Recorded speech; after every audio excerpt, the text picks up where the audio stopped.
आम्ही fashion show मध्ये वापरलेली चप्पल कोल्हापूरचीच असल्याचं प्राडाने मान्य केल्याचा दावा महाराष्ट्र चेंबर ऑफ कॉमर्सने केलाय। विदेशी ब्रँड प्राडावर कोल्हापुरी चपलेचं डिझाईन चोरल्याचा आरोप झाला।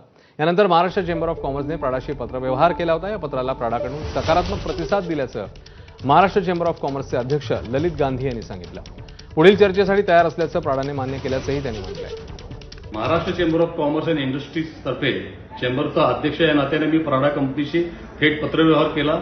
प्राडांच्या चेअरमनना मी या संदर्भात लिहिलं की तुम्ही या पद्धतीनं करणं हे चुकीचं आहे।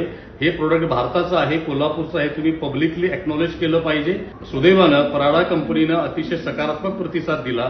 त्यांनी सांगितलं की या पद्धतीचे हे कलाकुसर ही भारतीय कोल्हापूरची आहे, हे त्यांनी लेखी स्वरूपात मान्य केलं आणि या संदर्भातील प्राडा या जागतिक संस्थेच्या हेडक्वार्टरतर्फे एक स्वतंत्र टीम तयार करतायत, जी महाराष्ट्र चेंबरबरोबर कोल्हापुरी चप्पल बनवणाऱ्या कारागिरांच्या बरोबर किंवा या संदर्भातल्या सगळ्या लोकांच्या बरोबर चर्चा करून या पुढच्या काळामध्ये चप्पल हे कशा पद्धतीनं बनवलं जाईल हे ठरवतील।